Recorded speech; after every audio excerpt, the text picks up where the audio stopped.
Hello, this is MannerILEAD with the iLead Utah Accessible Tutorials team. This tutorial, titled Providing Service to People with Disabilities in a Culturally Competent Manner, will describe some of the basic tenets of cultural competence, some of the different models we have for understanding disability and impairment, and describe how cultural competence principles can help library staff provide better service to patrons with disabilities.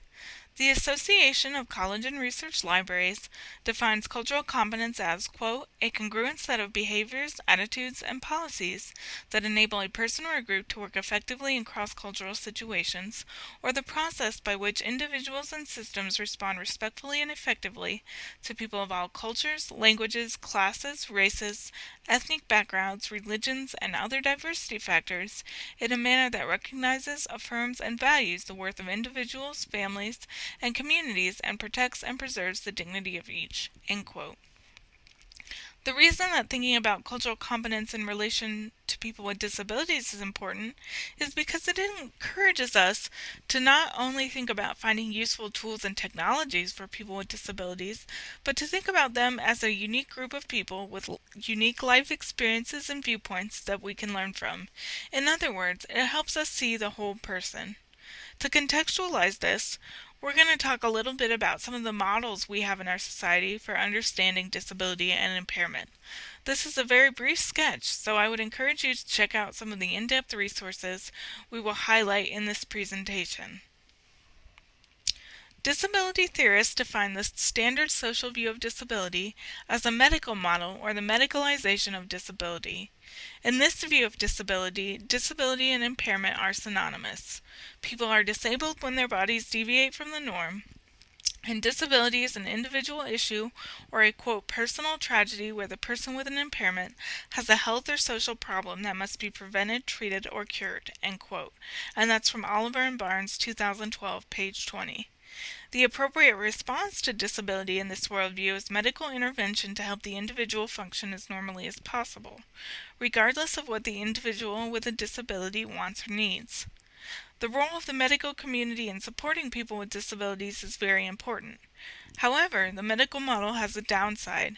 It encourages us to see doctors, not people with disabilities, as the experts in their lives, and to see people with disabilities as somehow deficient or less than.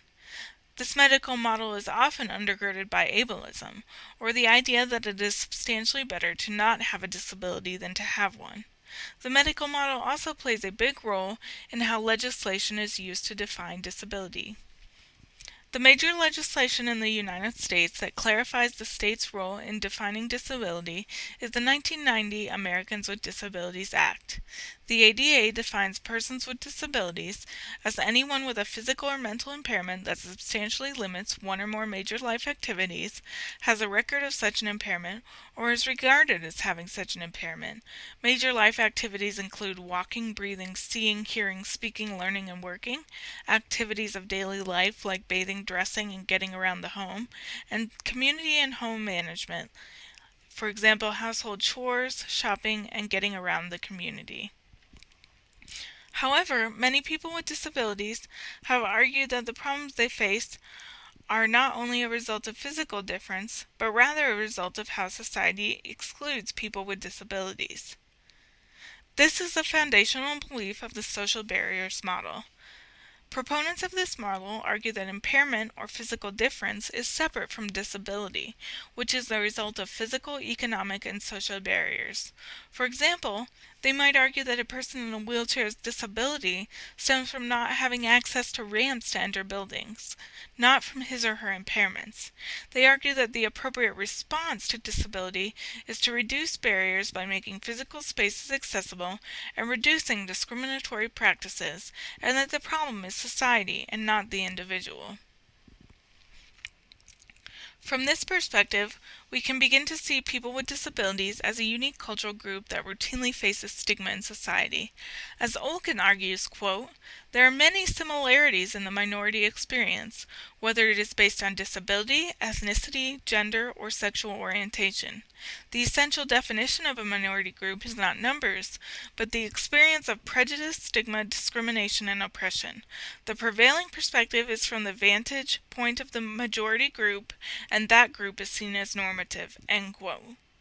The way this may function with people with disabilities is that our society tends to see non-disabled folks as normal and people with disabilities as somehow abnormal or less than.